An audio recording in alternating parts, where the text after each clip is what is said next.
Assalamualaikum warahmatullahi wabarakatuh. Apa kabar semuanya? Semoga selalu dalam keadaan sehat dan sukses tentunya. Kali ini kita akan membahas tentang tata cara mendaftar KIP kuliah secara online pada portal KIP kuliah.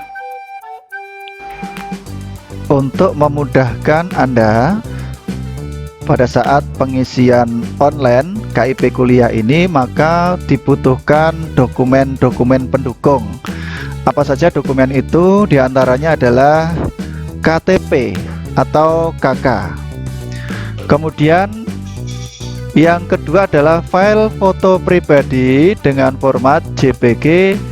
File maksimalnya adalah 300 KB.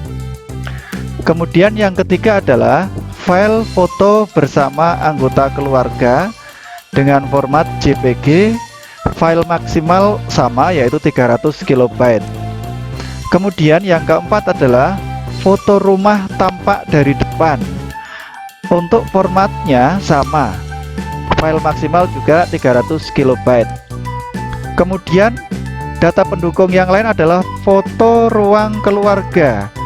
Formatnya JPG juga, file maksimalnya adalah 300 KB. Kemudian Anda membutuhkan SPPT PBB atau surat pemberitahuan pajak terhutang yang dimiliki. Kemudian rekening listrik bila ada. Dan yang terakhir adalah Anda membutuhkan file scan sertifikat kejuaraan bila ada. Adapun formatnya adalah JPG dan file maksimalnya adalah 300 KB. Jangan lupa klik tombol like, kemudian subscribe, dan klik pula tombol lonceng. Tampilannya akan seperti ini. Kita klik KIP kuliah, kemudian kita klik ini. Nah, akan muncul seperti ini. Ini contoh yang sudah memiliki kartu Indonesia Pintar. Kartunya adalah seperti ini. Kemudian kita ke bawah. Di sini ada jadwal, ada berita pengumuman, prosedur pendaftaran, dan lain sebagainya. Untuk mendaftar, maka kita klik pada daftar masuk. Nah, akan muncul seperti ini tampilannya. Lalu, jika Anda belum pernah mendaftar, maka Anda belum mempunyai nomor pendaftaran dan kode akses. Maka Anda diminta untuk mendaftar pada tulisan yang sudah tersedia ini. Anda tinggal klik daftar. Maka Anda akan diminta menginput yang pertama adalah nomor induk kependudukan atau NIK. Jika Anda belum memiliki KTP, NIK ini bisa Anda dapatkan pada kartu keluarga. Jika Anda sudah terdaftar di kartu keluarga tersebut, maka akan ada NIK yang diinginkan. Berikutnya yang kedua adalah Anda diminta untuk mengisi nomor induk siswa nasional (NISN).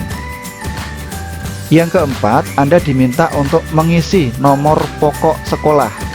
Nomor pokok sekolah Anda. Apabila Anda tidak tahu, silakan konsultasikan atau tanyakan pada guru BK Anda atau bagian kurikulum atau tata usaha. Kemudian, yang keempat, Anda diminta untuk mengisi email Anda. Nah, email ini nanti sebagai konfirmasi ketika Anda sudah terdaftar dan mendapatkan nomor pendaftaran dan kode akses. Kalau keempat-empatnya sudah diisi, maka proses selanjutnya diklik. Kita menuju pada menu. Ada beberapa menu di sini. Satu, menu biodata, kemudian menu keluarga, kemudian menu ekonomi, menu rumah, menu aset, menu prestasi, dan rencana. Kita akan bahas satu persatu. Kita mulai dari menu awal. Menu yang pertama yaitu tentang biodata. Biodata ini sudah akan muncul beberapa karena tadi sudah menginput NIK, kemudian NISN, dan nomor pokok sekolah, maka akan muncul nama Anda dan seterusnya. Lalu Anda diminta untuk memperbarui data dengan menekan tombol warna biru. Nah, ini kalau ini sudah diklik, maka nanti akan muncul borang atau isian formulir secara online. Berikutnya adalah update data ekonomi. Nah, update ekonomi, apa saja yang harus diisikan? Alasan pengajuan koreksi data, misalnya apa, Anda tuliskan di sini. Yang tahu adalah Anda. Kemudian penghasilan ayah sebelumnya. Nah, Anda tinggal pilih. Kemudian penghasilan ibu berapa? Hutang. Sebelumnya hutang ini apabila orang tua Anda punya hutang pada pihak lain atau orang lain, ditulis di sini. Nah, cicilannya, hutangnya itu berapa? Kemudian piutang, ini adalah apabila ada orang lain utang di orang tua Anda. Nah, utang kepada orang tua Anda itu berapa, ditulis di sini. Cicilannya berapa? Kalau keluarga Anda memiliki tabungan, tulis tabungan keluarga berapa. Kemudian kalau sudah, update ekonomi, ditekan tombolnya, diklik. Berikut data pada menu data diri tadi. Jadi ada nomor induk siswa nasional, nama, kemudian nomor induk kependudukan, nomor kartu Indonesia Pintar kalau Anda sudah punya, atau kartu keluarga sejahtera. Kalau belum punya maka dilanjut, nanti akan disinkronisasi ulang oleh Dapodik seperti yang tertulis di atas ini. Kemudian Anda diminta untuk mengupload foto diri Anda, foto pribadi dengan format JPG atau JPEG. Maksimal kapasitas filenya adalah 300 KB. Ini Anda lulusan tahun berapa? Bisa 2 tahun sebelum tahun ini. Misalnya kita isi dengan tahun 2018 dan seterusnya. Kemudian pilih agama, tinggal tentukan, tinggal pilihannya sini ada. Kemudian alamat diketik ya, sesuai alamat tempat tinggal. Kabupaten kota Anda pilih. Kemudian kode posnya Anda isi, email Anda isi, nomor telepon, nomor HP. Update biodata kalau sudah selesai. Berikutnya adalah menu data keluarga. Pada data keluarga ini, yang pertama diminta nomor induk kependudukan, kepala keluarga. Kemudian nomor kartu keluarga, ini ada pada kartu keluarga bagian paling atas. Kemudian foto Anda bersama anggota keluarga di-upload di sini. Filenya maksimal 300 KB. Kemudian di sisi kiri informasi ayah, di sisi kanan informasi ibu. Kita scroll ke atas. Nama ayah. Statusnya apakah masih hidup, wafat, atau bercerai. Kemudian status hubungan. Anda tinggal pilih di sini, apakah ayah kandung, ayah tiri, atau wali. Pilih pendidikan ayah. Pekerjaan ayah tinggal pilih. Kemudian berikutnya detail ayah. Detail ayah, ceritakan tentang ayah, kondisinya bagaimana, diceritakan, dideskripsikan di sini. Informasi jumlah tanggungan orang tua. Jumlah tanggungan berapa? Nomor telepon orang tua berapa? Lah ini data ibu sama seperti itu. Kalau sudah selesai mengisi data orang tua ayah dan ibu, Anda klik update data keluarga. Berikutnya adalah update data ekonomi. Nah, update ekonomi, apa saja yang harus diisikan? Alasan pengajuan koreksi data, misalnya apa, Anda tuliskan di sini. Yang tahu adalah Anda. Kemudian penghasilan ayah sebelumnya. Nah, Anda tinggal pilih. Kemudian penghasilan ibu berapa? Hutang. Sebelumnya hutang ini apabila orang tua Anda punya hutang pada pihak lain atau orang lain, ditulis di sini. Nah, cicilannya hutangnya itu berapa. Kemudian piutang, ini adalah apabila ada orang lain utang di orang tua Anda. Nah, utang kepada orang tua Anda itu berapa, ditulis di sini. Cicilannya berapa. Kalau keluarga Anda memiliki tabungan, tulis tabungan keluarga berapa. Kemudian kalau sudah, update ekonomi.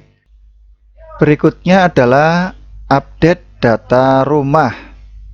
Update data rumah ini Anda diminta untuk mengisi foto rumah tampak dari depan. Ini di halaman ini. Tampak dari depan, dari muka. Kemudian di bawahnya foto ruang keluarga. Jika tidak ada, maka diganti di ruang yang lain. Kemudian kepemilikan rumah itu, apa milik sendiri, sewa tahunan, atau sewa bulanan. Nah, sesuaikan dengan keadaan yang sebenarnya. Pilih tahun perolehan, rumah itu diperoleh tahun berapa. Kemudian sumber listriknya dari apa? Apakah PLN, genset, atau tidak ada? Anda pilih salah satu. Kemudian berikutnya adalah daya listrik. Kalau Anda menggunakan lampu listrik, daya listriknya berapa? Ini bisa dilihat pada rekening pembayaran listrik juga ada. Kemudian luas tanah yang Anda tempati, di rumah yang Anda tempati, itu berapa luasnya? Apakah di atas 200 meter persegi atau dan seterusnya, lihat di sini, atau di bawah 25 meter persegi. Anda pilih salah satu. Kemudian NJOP. Nah, terkait dengan luas tanah, NJOP per meter, nilai jual objek pajak, dan luas bangunan, ini Anda dapatkan informasinya dari SPT tahunan atau surat pajak terhutang bumi dan bangunan, SPT bumi dan bangunan. Kemudian bahan atap, apakah genteng, apa asbes, atau yang lainnya, pilih salah satu. Bahan lantai juga Anda pilih salah satu. Bahan tembok pilih satu. MCK, apa milik sendiri atau kepemilikan sendiri di luar rumah, atau berbagi pakai dengan orang lain, dengan tetangga, atau dengan satu kampung misalnya, pilih salah satu.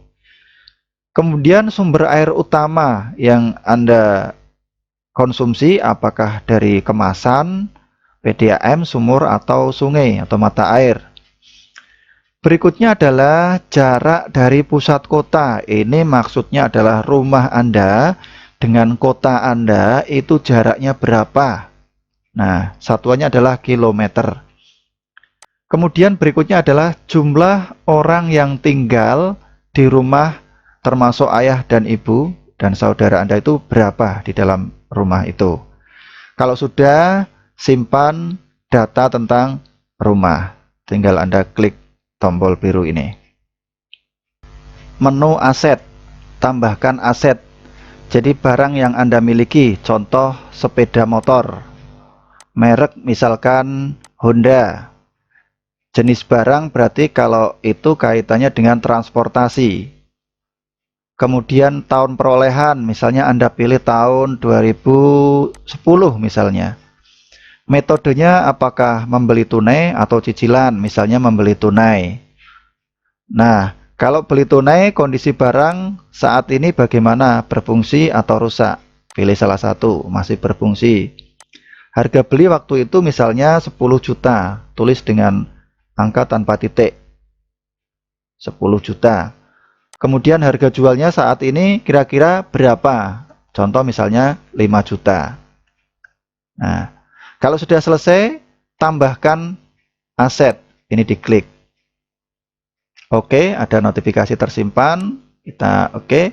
Kemudian asetnya tidak hanya satu, bisa Anda tambahkan, tambah aset. Nah, dan seterusnya seperti itu. Kalau aset sudah, kita pada menu berikutnya. Pada menu prestasi ini, di sini ada keterangan. Anda diperkenankan untuk mengisi hingga 3 prestasi. Hanya isikan 3 prestasi yang menurut Anda merupakan yang terbaik yang Anda miliki. Namun, jika Anda tidak memiliki prestasi, abaikan saja pada menu ini, langsung dilanjut pada menu berikutnya. Tapi kalau Anda memiliki prestasi, silahkan Anda bisa tambahkan prestasi. Nah, misalnya lomba karya tulis ilmiah, ini contoh. Kemudian jenis kegiatan apakah individu atau kelompok, pilih salah satu. Tingkatnya apa kejuaraan itu?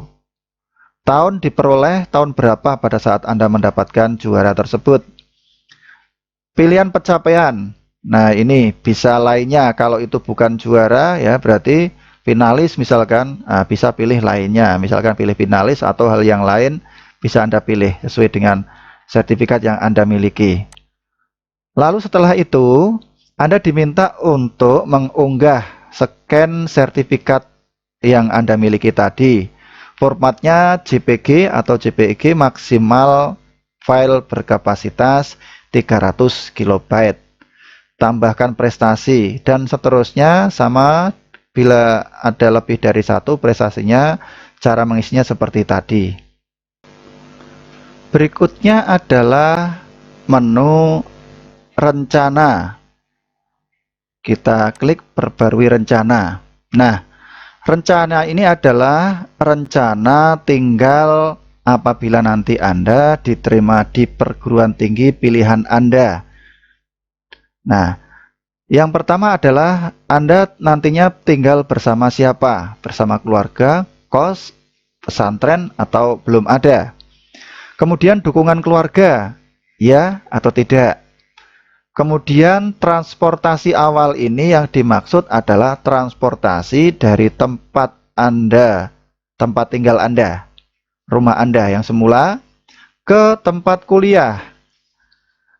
Itu naik pesawat, apa kapal laut, atau jalur darat naik bus misalnya.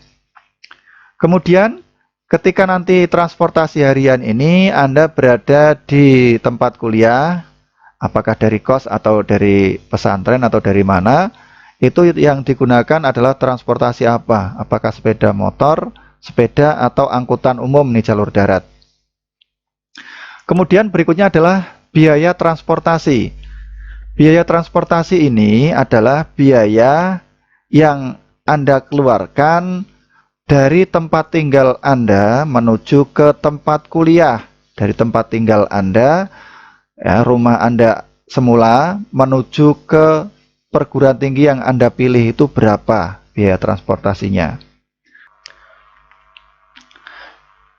Demikianlah tata cara pengisian KIP kuliah. Semoga memudahkan Anda dalam pengisian dan salam sukses. Terima kasih. Wassalamualaikum warahmatullahi wabarakatuh.